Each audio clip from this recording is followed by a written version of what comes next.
Hello चार सभी का स्वागत है आपके अपने यूट्यूब चैनल कंपोस्टर पर। कि आप सभी अच्छे होंगे और अब जो नेक्स्ट पेपर है उसकी प्रिपरेशन भी आप लोग अब अच्छे से करने स्टार्ट कर दी होगी।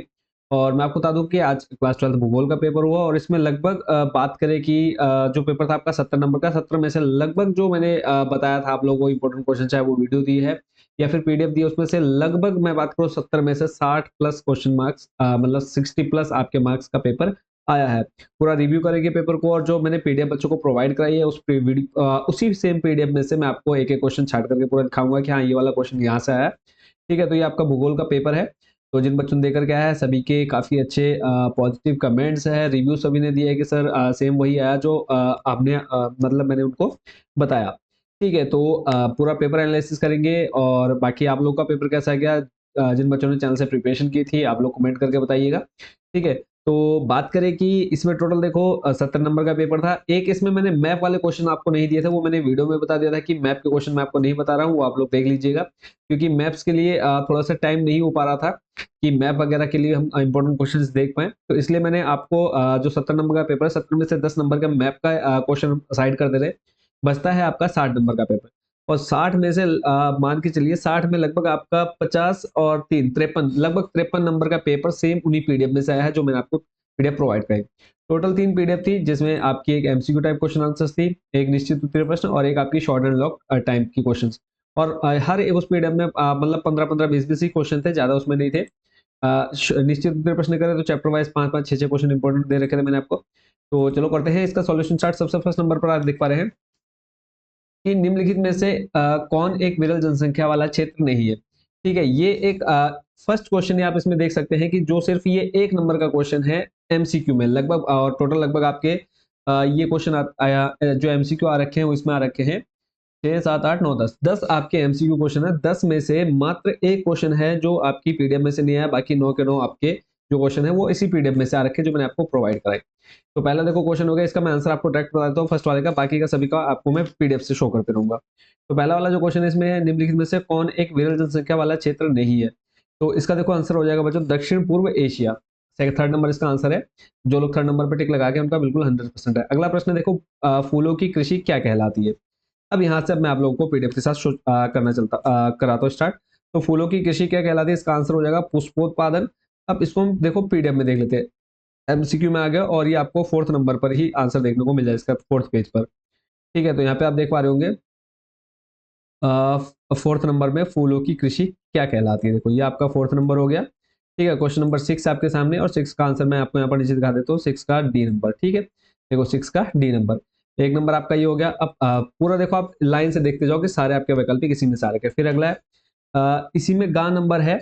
गा नंबर बच्चों क्वेश्चन है चैनल टनल जोड़ता है, किसको किससे जोड़ता है चैनल टनल। तो इसके आंसर को भी देख लेते हैं। चैनल टनल टनल जो है उसका जो आंसर मिलेगा आपको पेज नंबर 11 पर मिलेगा। सीधा आपको 11 नंबर पेज पर लेके चलता हूँ।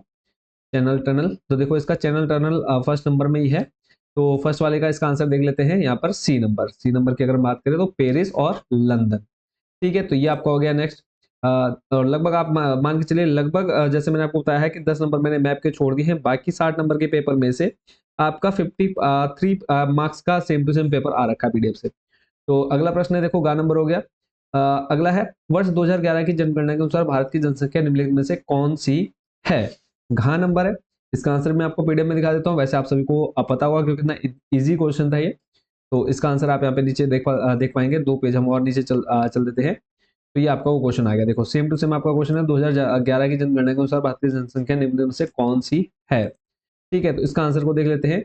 ये था आपका फर्स्ट नंबर इसमें। तो फर्स्ट नंबर का जो आंसर आ जाएगा इसमें डी। ठीक है, 121 करोड़ आप सभी को पता ही है, फिर भी आप लोगों के संतुष्टि के लिए यहाँ पे हमने दिखा दिया। ये क्वेश्चन भी आपका डिट्टो फोटोकॉपी आ गया। फिर उसके बाद अगला क्वेश्चन है इसमें खनन नगर का उदाहरण है। ये क्वेश्चन आपको जो मैंने लॉन्ग पीडीएफ दी है, ठीक है, उसमें आपको इसका आंसर मिल जाएगा। तो लॉन्ग वाली अभी मैं आगे आपको दिखाऊंगा। इसका जो सही आंसर हो जाएगा वो हो जाएगा रानीगंज। ठीक है, नेक्स्ट क्वेश्चन पे लेके चलता हूँ। अगला है शुष्क कृषि में निम्नलिखित में से कौन सी फसल नहीं बोई जाती है। 4 नंबर है और इसका जो आंसर हो जाएगा वो भी मैं आपको पीडीएफ में दिखा देता हूँ। ये हमारी पीडीएफ है जो हमने आप लोगों को एग्जाम से पहले प्रोवाइड कराई थी। ठीक है, तो बच्चे जिन बच्चों ने नहीं देखी उनको थोड़ा सा यहाँ पर फील हो रहा होगा कि हमको देख लेना चाहिए था। ठीक है, तो जो मैं आपको आंसर बता रहा हूँ तो इसको देख लेते हैं। अभी जो क्वेश्चन हमने पढ़ा एक बार मैं क्वेश्चन रिपीट कर लेता हूँ। क्वेश्चन नंबर है आपका 4, शुष्क कृषि में निम्नलिखित में से कौन सी फसल नहीं बोई जाती है। कौन सी फसल नहीं बोई जाती है? तो ये आपका फर्स्ट नंबर, ये देखो शुष्क कृषि में निम्नलिखित में से कौन सी फसल नहीं बोई जाती है? तो इसका जो फर्स्ट नंबर देख रहे हैं, फर्स्ट का आंसर हो जाएगा डी नंबर। ठीक है, डी यानी आपका हो जाएगा गन्ना। इसमें भी सेम ऑप्शन दे रखे हैं, अलग अलग ऑप्शन है वो देख लेते हैं। ठीक है, सेम को ऑप्शन ऑप्शन में देखो सेम ही है, डी नंबर यानी इसका गन्ना सही आंसर हो जाएगा। फिर उसके बाद अगला प्रश्न है 6 नंबर कि निम्न निम्न में से कौन सा खनिज भूरा हीरा के नाम से जाना जाता है? 6 नंबर इसका जो आंसर है वो आपको 20 नंबर में मिल जाएगा। पेज नंबर 20 पर आ चलते हैं, ये है आपका, यहीं पर देखने को मिल जाएगा क्वेश्चन। ठीक है, यहीं कहीं भटक रहा होगा, ये रहा थर्ड नंबर पर देखो आप, ये कि निम्नलिखित में से कौन सा खनिज भूरे हीरा के नाम से जाना जाता है? तो थर्ड नंबर का आंसर आपको यहाँ पर नीचे देखने को मिल जाएगा, थर्ड का है बी। ठीक है, इसका जो सही आंसर हो जाएगा वो हो जाएगा लिग्नाइट। ठीक है, तो यहाँ पर आप देख पा रहे हैं इसमें भी सेम ऑप्शन दे रखा है, थर्ड नंबर पर ही लिग्नाइट। फिर उसके बाद अगला है जा नंबर, इसमें है निम्नलिखित में से कौन सा स्थलबद्ध पोताश्रय है? ठीक है, कौन सा स्थल पोताश्रय है? जा नंबर, इसका आंसर भी मैं आपको एमसीक्यू में दिखा देता हूँ, पेज नंबर आपको 25 पर मिल जाएगा। ठीक है, 22, 23, 24 और 25 आपका नेक्स्ट है। यहाँ पे देखो आपका सेकंड नंबर है, निम्नलिखित में से कौन सा स्थलबद्ध पोताश्रय है? तो इसके आंसर को देख लेते हैं सेकंड नंबर के। तो इसमें है ए नंबर। ठीक है, और ए नंबर पे हमारा क्या दे रखा है यहाँ पे? ए नंबर में है विशाखापत्तनम। तो यहाँ पर देख लेते हैं, विशाखापत्तनम फर्स्ट नंबर पर ही दिया है। तो ये आपके देखो सिर्फ एक पहला वाला छोड़ के बाकी सारे आपके एमसीक्यू उसी में से आए हैं। तो उसके बाद देखो ये इस बार नए आपके जोड़े गए हैं 2 अतिरिक्त। ठीक है, ये भी हमने नहीं कराया और ना ये आपका पहले सिलेबस में था, ये लास्ट टाइम पे आपके एग्जाम से कुछ टाइम पहले ही ये आपके एग्जाम में या फिर सैंपल पेपर में जोड़े गए। अगर आपने लेटेस्ट सैंपल पेपर देखा होगा उसमें भी आपको ये चीज नहीं दी गई थी। ठीक है, तो यहाँ पर देखो अभिकथन और कारण थे, और बट जो बच्चे थोड़ा सा आईक्यू लेवल ठीक ठाक लगा सकते थे तो वो इजिली इनका आंसर लिख के आए होंगे। ठीक है, तो दोनों में सेम आंसर है, फर्स्ट फर्स्ट आएगा दोनों में आंसर। देखो आपको 4 ऑप्शन दे रखे थे, तो इनमें से नीचे आपको अभिकथन और कारण दे रखे थे। अतिसार जल जन्य रोग है, यानी अतिसार जो होता है जल जन्य रोग है। और उसके बाद फिर नीचे आपको दे रखा है जल प्रदूषण से आहार नाल और पेट संबंधी रोग होते हैं। तो दोनों देखो, अतिसार क्या हो रहा है? पानी से हो रहा है, पानी के कारण है। ठीक है, और जल प्रदूषण और ये क्या है? ये भी दोनों पानी से संबंधित रोग है। तो इसके लिए क्या है? कारण जो है वो क्या है? अभिकथन ए को क्या कर रहा है? सही कर रहा है। तो ए तथा आर दोनों सही है, तथा आर ए की सही व्याख्या करता है। ठीक हो गया। उसका नेक्स्ट आपका इसी में आ जाएगा 8 नंबर। इसमें है भारत में नगरों की जनसंख्या में वृद्धि हो रही है। क्यों वृद्धि हो रही है? क्योंकि लोग वहां पर लोग काम करने के लिए जा रहे हैं। तो इसका भी क्या हो जाएगा बच्चों? फर्स्ट नंबर कि ए और आर दोनों सही है, तथा आर ए की सही व्याख्या करता है। कंप्लीट। उसके बाद देखो नेक्स्ट क्वेश्चन पे आ जाता हूँ। नेक्स्ट अब यहाँ से सेम आपको मैं पीडीएफ में दिखा देता हूँ।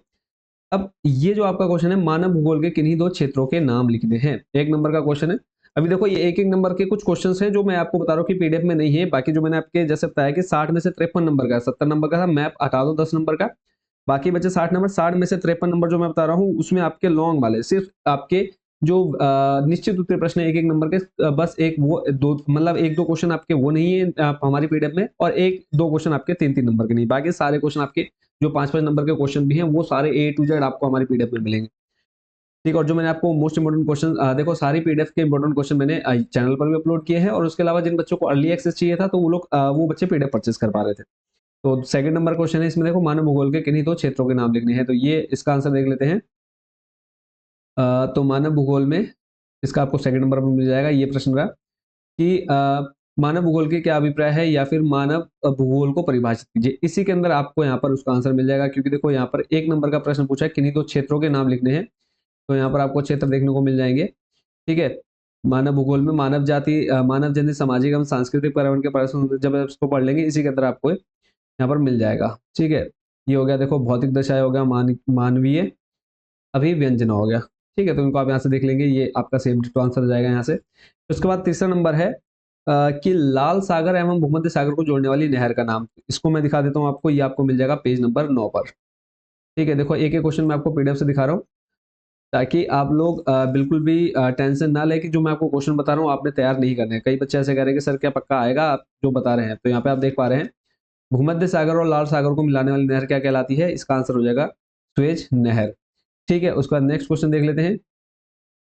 अगला क्वेश्चन है इसके बाद 3 के बाद 4 नंबर, भारत के किस राज्य की जनसंख्या सर्वाधिक है? तो सभी बच्चों को पता है, कौन सी? उत्तर प्रदेश। ठीक है, तो इसको हम नहीं जा रहे पीडीएफ में, टाइम वेस्ट करेंगे, तो नेक्स्ट नहीं करेंगे। अगला है भारत, ये हो गया। फिर अब भारत में पहला रेडियो कार्यक्रम किस वर्ष प्रसारित हुआ? ये एक क्वेश्चन देखो पीडीएफ से नहीं आया, तो इसका सही आंसर मैं आपको बता देता हूँ। इसका जो करेक्ट आंसर हो जाएगा बच्चों वो हो जाएगा जून 1923। ठीक है, जून 1923। फिर छठा प्रश्न है इसमें, मानव भूगोल क्या है, परिभाषित कीजिए। मानव भूगोल क्या है, ये आपको निश्चित उत्तर प्रश्न में ही मिल जाएगा। मानव भूगोल क्या है, पहले पेज पर ही। तो यहाँ पर आपको सिर्फ बताना है कि उसकी डेफिनेशन देनी है, तो ऐसा तो नहीं लिखा है किसकी डेफिनेशन देनी है, तो यहाँ पर देखो मानव भूगोल की परिभाषा दीजिए। तो फ्रेडरिक रेडजेल जो है उन्होंने भी मानव भूगोल की परिभाषा दी है, वहां पे ऐसा कुछ नहीं कहा है। तो सिंपली आप यहाँ पे क्या लिख सकते हैं, मानव भूगोल मानव समाजों और धरातल के बीच संबंधों का संश्लेषित अध्ययन है। सिंपल 1 नंबर का आंसर आपका यहाँ पर मिल गया। ठीक है, नेक्स्ट उसके बाद अगला जो क्वेश्चन है 7वां नंबर है जनसंख्या परिवर्तन के मुख्य घटक कौन से है। तो ये आप जब लॉन्ग क्वेश्चन में देखेंगे मैं वहां पर आपको इसका आंसर दिखा दूंगा, बट शॉर्ट में मैं आप इसका आंसर बता देता हूँ। तो मुख्य घटक आपके आ जाएंगे यहाँ पर जन्म, मृत्यु और प्रवासन। ठीक है, 2 नंबर का है। तो 2 नंबर में आपने बस इन्हीं तीनों के बारे में थोड़ा थोड़ा बना करके लिख देना। फिर अगला है मानव विकास के 4 प्रमुख घटकों के नाम, ये भी आपको लॉन्ग में मिल जाएंगे, 2 नंबर का है। फिलहाल इसको एक ये क्वेश्चन आपका है जो पीडीएफ से नहीं आया है। ठीक है, उसके बाद नेक्स्ट आपका गैरिसन नगर क्या होते हैं, उनका क्या प्रकार्य होता है। प्रश्न नंबर 9, ये आपका डिटो फोटोकॉपी आई है आपके इसमें से, पीडीएफ में से। तो प्रश्न है आपका गैरिसन नगर क्या होते हैं, इसको लेके चलता हूं मैं। पहले आपको सॉल्यूशन दिखा देता हूँ। गैरिसन नगर, ठीक है, गैरिसन नगर आप यहाँ पे देख पा रहे होंगे। गैरिसन नगर लॉन्ग में आपको मिल जाएगा, गैरिसन नगर पेज नंबर 24। देखो हर एक क्वेश्चन को ढूंढने में थोड़ा सा टाइम लगा। तो यहाँ पे आप देख पा रहे हैं गैरिसन नगर क्या होते हैं, उनका कार्य क्या होता है। ठीक है, तो ये आपने यहाँ पर इजिली लिख देना है, पूरा डिटो आंसर छापना है। फिर उसके बाद जो आपका 10वां और 11वां नंबर है, मेट्रो रेल का महत्व बताइए। मेट्रो रेल नॉर्मली आप लोगों को सुना है दिल्ली और बड़े बड़े शहरों में चलाई जाती है, जो मतलब शहर के अंदर ही चलाई जाती है, ताकि लोग आसानी से, और ट्रैफिक भी ना जाम हो। नॉर्मल सा है कि जब लोग किससे जाएंगे, मेट्रो ट्रेन से जाएंगे जो इंटरसिटी चलती है। ठीक है, तो ट्रैफिक जाम नहीं होगा, लोगों को परेशानी नहीं होगी। तो सिंपल सा इस पर बना करके लिख सकते थे। फिर है 11वां नंबर, मानव विकास सूचकांक के महत्व को बताइए। ठीक है, तो ये आपको लॉन्ग में देखने को मिल जाएगा, अभी जब हम आगे चलेंगे वहां पर मैं आपको दिखा दूंगा। उसके बाद 12वां नंबर है कि अंतर्राष्ट्रीय व्यापार में विश्व व्यापार संगठन की भूमिका को समझाइए। 12वां नंबर है, इसका आंसर मैं आपको दिखा देता हूँ पीडीएफ में। 17 पेज नंबर पर ये आपको मिल जाएगा, अगर जो बच्चे जिन्होंने पीडीएफ परचेज की है। ये है आपका, देखो प्रश्न आप एक बार और देख लो यहाँ पे। मानव विकास सूचकांक, सॉरी, प्रश्न नंबर ये है 12वां, अंतर्राष्ट्रीय व्यापार में विश्व व्यापार संगठन की भूमिका बतानी है आपको। यहाँ पे आप देखो, विश्व व्यापार संगठन को स्पष्ट कीजिए। ठीक है, या फिर विश्व व्यापार संगठन के महत्व को समझाइए। तो सेम आपने ये आंसर इसमें छाप करके आना था। ठीक है, उसके बाद नेक्स्ट आपका क्वेश्चन 13 है। 13 है, उच्च प्रौद्योगिकी उद्योग की संकल्पना को स्पष्ट कीजिए। एक ये क्वेश्चन आपका नहीं आया, इसको मैं छोड़ रहा हूँ। तो इसका 14 नंबर देखो, भारत में जनसंख्या वितरण को प्रभावित करने वाले कारकों का उल्लेख कीजिए। ये आपको डिटो मिल जाएगा। अब यहाँ से देखो कंटिन्यू आपके ये सारे लॉन्ग क्वेश्चन स्टार्ट हो गए और ये सारे आपको मिलेंगे यहाँ पर। ठीक है, तो अभी जो हमने क्वेश्चन देखा उसका आंसर देख लेते हैं। भारत में, ये रहा क्वेश्चन, देखो भारत में जनसंख्या के असमान वितरण के कारणों का वर्णन कीजिए। ठीक है, तो ये देखो आपका डिटो सेम क्वेश्चन है, कारकों का उल्लेख करना है। तो यहाँ पर आप पढ़ पा रहे होंगे, कारकों का उल्लेख कीजिए। सेकंड नंबर पर जो आप देख पा रहे हैं, भारत में जनसंख्या के घनत्व को प्रभावित करने वाले विभिन्न कारकों को स्पष्ट कीजिए, उल्लेख कीजिए। सेम आप गया आपका 3 नंबर का। फिर 15 नंबर यहाँ पे नीचे दी गई तालिका का अध्ययन कीजिए तथा पूछे गए प्रश्नों का उत्तर दीजिए। 15 नंबर देखो, डिटो आपका क्वेश्चन आपको देखने को मिला है, और इस टाइप का मैंने सिर्फ आपको एक ही क्वेश्चन प्रोवाइड कराया है। ठीक है, 15 नंबर है, इसका आंसर मैं आपको दिखा देता हूँ। तो आपका सेम क्वेश्चन आ रखा है यहाँ पे देखो, 15 नंबर, और ये आपका आंसर जो मिलेगा पीडीएफ में वो 31 नंबर पेज पर मिलेगा। तो मैं आपको लेके चलता हूँ 31 नंबर पेज पर। तो देखो आपका ये डिटो फोटो कॉपी आ चुकी है। उत्तर प्रदेश, पंजाब, हरियाणा, यहाँ पे देखो क्या नीचे दी गई तालिका का अध्ययन कीजिए तथा पूछे गए प्रश्नों का उत्तर दीजिए। भारत के प्रमुख राज्यों में प्रति हेक्टेयर गेहूं का उत्पादन। ठीक है, यहाँ पे आप देखो भारत के प्रमुख राज्यों में प्रति हेक्टेयर गेहूं का उत्पादन, पंजाब, मध्य प्रदेश, हरियाणा, कर्नाटक, महाराष्ट्र। बस यहाँ पे थोड़े से क्या है, राज्यों को थोड़ा सा आगे पीछे कर दिया, उत्तर प्रदेश, पंजाब, हरियाणा, मध्य प्रदेश, महाराष्ट्र, कर्नाटक। ठीक है, सेम आपके यहाँ पर आंसर मिल जाएंगे, और क्वेश्चन भी आपका सेम टू सेम है। ठीक है, यहाँ पे देखो उस राज्य का नाम बताइए जहां गेहूं का प्रति हेक्टेयर सर्वाधिक उत्पादन अधिक है, इसका कारण भी सब स्पष्ट कीजिए। यहाँ पर देखो प्रति हेक्टेयर सर्वाधिक उत्पादन है, इसका कारण भी स्पष्ट कीजिए। डिट्टो आपकी फोटोकॉपी आई है, देखो 3 नंबर में। फिर उसके बाद अगला प्रश्न, इसी के आगे चलते हैं। प्रश्न नंबर आपका 15 कंप्लीट। 16 है, भारत में सड़कों के वर्गीकरण को समझाइए। प्रश्न नंबर आपका है 16। ठीक है, इसका भी आंसर दिखा देता हूँ मैं। सड़कों का वर्गीकरण, प्रश्न नंबर 16। अगर आपने पीडीएफ पढ़ ली होती तो जिन बच्चों ने पढ़ लिए उनका तो काफी अच्छा गया है। तो यहाँ पर आप पढ़ पाएंगे, परिवहन एवं संचार का जाल देश की जीवन रेखा। एक ये क्वेश्चन आपने पढ़ लेना था, और उसके अलावा एक और आपका है यहाँ पर जो सड़क से रिलेटेड है। ठीक है, तो इन दो क्वेश्चन के आंसर अगर आप पढ़ लेते हो तो आराम से आप यहाँ पर इसके बारे में लिख सकते थे अच्छा खासा। ठीक है, उसके बाद नेक्स्ट आपका क्वेश्चन है प्रश्न नंबर 17। 17 है आपका भारत में वायु प्रदूषण के कारणों तथा प्रभावों का उल्लेख कीजिए। देखो आपको ये कारण मिल जाएंगे प्रश्न नंबर 17 का पेज नंबर 40 पर। यहाँ पर आपको मिल जाएंगे इसका कारण। ठीक है, यहाँ पर देखो वायु प्रदूषण आप पढ़ पा रहे होंगे, क्वेश्चन था आपका। क्वेश्चन मैं आपको दिखा देता हूँ कि भारत में वायु प्रदूषण के कारण। ठीक है, तो यहाँ पर आप देख रहे हैं वायु प्रदूषण जीवाश्म ईंधन के दहन तथा खनन और उद्योगों से निकली जहरीली गैसों एवं धुएं से विभिन्न प्रकार के स्वास्थ्य, त्वचा तथा फेफड़ों संबंधी बीमारियां हो जाती है। सेम आपको यहाँ पर आंसर मिल गया है। उसके बाद अगला प्रश्न है प्रश्न नंबर 18। प्रश्न नंबर 18 है रोपण कृषि क्या है, इसके मुख्य क्षेत्र और विशेषताएं लिखिए। अब देखो 5-5 नंबर के स्टार्ट होगा और यहाँ आपको आप ये 5-5 नंबर के सेम डिट्टो आंसर मैं क्वेश्चन दिखाने वाला हूँ यहाँ पे।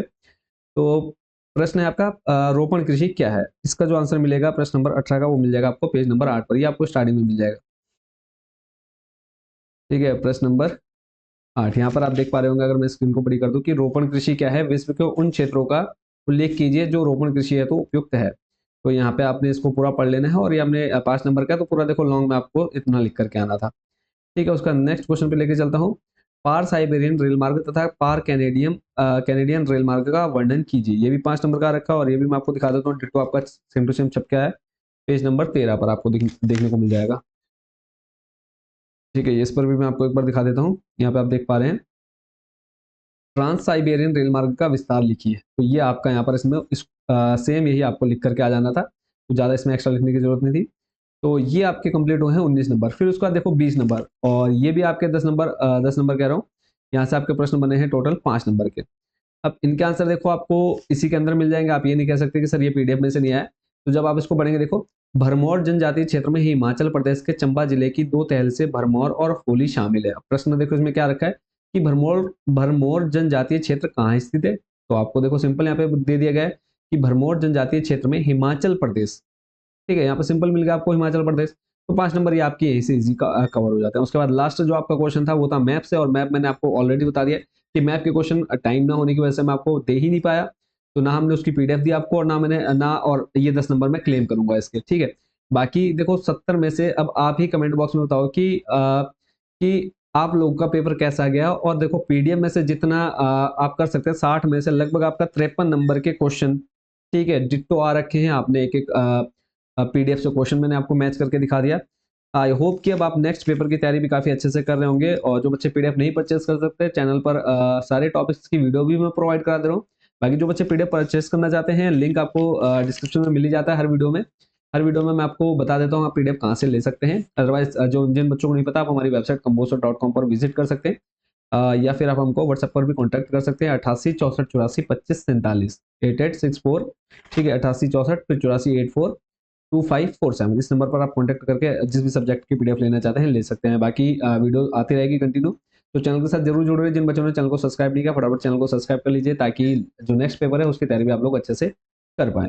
ठीक है, तो ये मैप के लिए मेरे को भी दुख है कि 10 नंबर का मैप मैंने छोड़ दिया है और टाइम का, क्योंकि सारे सब्जेक्ट के इंपॉर्टेंट क्वेश्चन प्रिपेयर करने थे, टाइम नहीं मिल पा रहा था। तो इस वजह से ये थोड़ा सा इस बार थोड़ा सा महसूस है, बट नेक्स्ट टाइम हम ये 10 नंबर बिल्कुल भी नहीं छोड़ेंगे। 10 नंबर ये अगर छोड़ दे, मात्र 7 नंबर का पेपर अगर मैं बताऊं कि 7 नंबर का पीडीएफ में से नहीं आया, बाकी लगभग मान के चलिए लगभग 90% जो है क्वेश्चन वो आपके पीडीएफ से देखने को मिले। तो मिलते हैं बच्चों नेक्स्ट वीडियो में। Thank you so much watching for this video.